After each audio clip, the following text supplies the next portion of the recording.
이번에는 이 강아지의 임신과 이 출산 준비에 대해서 이야기해 보겠습니다. 자, 보통 이 강아지의 첫 발정은 이 생후 9개월령 이 전후로 오는데요. 이 빠른 아이들은 6, 7개월, 늦은 아이들은 11개월, 12개월 정도에 이렇게 오는 아이들도 있습니다. 자, 그리고 이 강아지의 발정은 1년에 2번, 6개월에 1번 하는 게 일반적이고요. 간혹 1년에 1번이나 3번 이렇게 하는 경우도 드물게 보기는 했습니다. 교배에 관심이 있으시다면 저는 이 세 번째 발정이 올 때가 가장 좋은 교배 시기라고 생각하는데요. 자, 물론 이 첫 번째 발정 시기는 아직 몸 성장이 한창 진행이 되고 있고 이 정신적으로도 아주 어린 상황인 점을 감안하면 그 시기에는 당연히 해서는 안 된다고 생각을 하고요. 그리고 두 번째 발정 시기의 경우는 전체적으로 이 몸은 성견이 되었지만 이 여러 가지 세상 경험이 좀 부족한 정신적으로는 약간 좀 미성숙한 시기로 볼 수 있어서 다 그런 건 아니겠지만 이 강아지가 출산을 하는 데 있어서 좀 당황하거나 이 새끼를 돌보는데 좀 미숙할 수가 있다고 생각합니다. 그래서 좀 더 다양한 이 경험이 축적이 된 후에 임신을 해야 이 육아를 하는데도 좀 어려움이 없기 때문에 저는 이 세 번째 발정 이후에 이 교배를 하는 것이 적당하다고 생각합니다. 임신이 되면 일반적으로 이 적기 교배일로 62일 정도 후에 이 출산을 하게 되는데요. 이 교배 후 이 30일 정도가 되면 약간 젖꼭지가 빨개지거나 이 부풀어 오르는 상태를 보실 수가 있는데요. 저희 아이들의 경우는 이 시기에도 티가 잘 안 나가지고 행동 변화로 임신 여부를 예측을 했던 게 기억이 나는데요.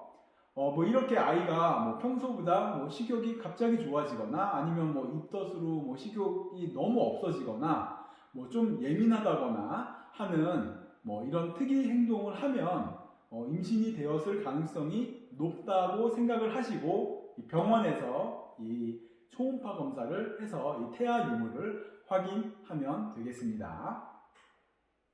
임신 기간이 한 2달 정도인 점을 감안해서 이 출산 일주일 전쯤인 약 한 임신 55일 경쯤에는 이 병원에 가서 몇 마리가 있는지를 이렇게 확인을 하면 거의 정확한 마리수를 확인할 수가 있고요. 이 태아의 크기와 이 머리의 방향이 대충 어떤지를 파악할 수 있어서 난산인지 아니면은 좀 위험할 수도 있는지 이런 거에 대한 수의사의 조언을 듣고 미리 이 분만 준비를 하는데 참고하고 이 만반의 준비를 하면 되겠습니다. 분만 준비를 위해서 최소 출산 한 10일 전쯤에는 이 아이가 편안하게 이 분만을 할 수 있는 약간 이렇게 오픈되어 있지 않고 너무 밝지도 않고 좀 소음이 적은 그런 공간에 마치 동굴과 같은 그런 느낌으로 좌우 뒤 상층까지 3면을 막고 이렇게 아이가 좀 예민하다면은 앞에 입구 쪽도 이 천으로 이렇게 서로 펄럭펄럭 이렇게 들어갔다 나갔다 할 수 있도록 살짝 문을 만들어 주는 것도 좋습니다. 저의 경우는 크롬 사각 철장을 이용을 해가지고 이 출산 장소를 이렇게 만들어 줬었는데요. 거기 제일 하단에는 위생패드, 대형 위생패드를 깔고 그 위에는 100% 면 소재의 이 담요를 깔아주고 아이가 평소에 좋아하는 장난감 같은 거 있잖아요. 그런 거 하나 안에다 이렇게 넣어두면 되겠습니다. 그리고 이 출산 일주일 전부터는 이 머더 앤 베이비 스타터 사료를 이 기존에 먹이던 이 사료에 섞어서 이 모견에게 이렇게 급여를 해주고요. 그리고 이 에스비라 분유도 하루에 한 번 정도 이렇게 줌으로써 이 출산을 위한 이런 체력과 충분한 모유를 만들 수 있는 이 건강한 이 몸 상태를 만들어주는 게 중요합니다. 자, 그럼 이 출산이 임박하다 했을 때 뭐 너무 덥거나 춥거나 하지 않은 그런 쾌적한 공간에서 이 출산을 해야겠죠. 그리고 아까도 이야기했듯이 이 출산하고 이 새끼를 케어할 수 있는 공간이 준비가 되었다면 이 출산 전 이 준비물로는 기본적으로 면으로 된 이 가제수건이라고 하죠. 최소 새끼 한 마리에 한 2장 정도씩은 필요하고요.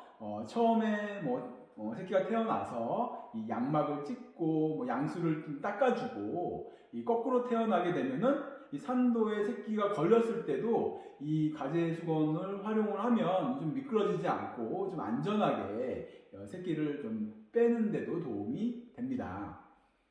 그리고 올리브유가 좀 필요하겠고요. 이건 비상용으로 두었다가 새끼가 산도에 걸려서 못 나올 때 이 윤활제 역할로 비상용으로 그냥 갖고 계시면 될 것 같고요. 그리고 이 탯줄 자르는 가위와 겸자는 잘 소독해 놓으시고요. 그리고 이제 명주실, 이 탯줄 자르기 전에 당연히 이렇게 명주실을 묶은 다음에 가위로 잘라야 되겠죠. 그리고 아이들이 태어났을 때 무게를 재는 체중계는 구비해 둬야 되고, 그리고 이제 바닥에 양수로 오염된 이 담요를 교체할 여분의 담요도 준비해야겠죠. 그리고 새끼 태어날 때마다 교체할 이 바닥에 깐 이 대형 위생 패드 있잖아요. 그거는 충분히 준비를 해야겠죠. 그리고 중요한 거, 출산 시에 이 도움이 되는 영양식으로 저는 코다리국을 추천하는데요. 이 코다리국을 이 미지근하게 이렇게 준비해 놓고, 그리고 S비락 분유는 출산 도중에 중간에 이제 잠시 휴식할 때 이렇게 주면 좋고요. 그리고 산모가 출산 중에 좀 약간 지쳐 있다라고 생각이 들면 계란 노른자도 하나씩 이렇게 주면 좋겠습니다. 아이가 이렇게 지쳐서 아무것도 안 먹으려고 할 때는 오리지널 뉴트리게를 먹이면 좋은데요. 이것은 이제 산모가 지쳐서 이제 힘을 잘 못 줄 때 순간적인 힘을 내게 하기 위해서 먹는 이 튜브 타입의 영양제인데요. 이것을 이렇게 잇몸 위쪽에다가 한 2cm 정도 짜가지고 이렇게 발라서 주면은 지가 먹잖아요. 그러면 순간적으로 힘을 내게 하는 그런 영양제라고 보시면 되겠습니다.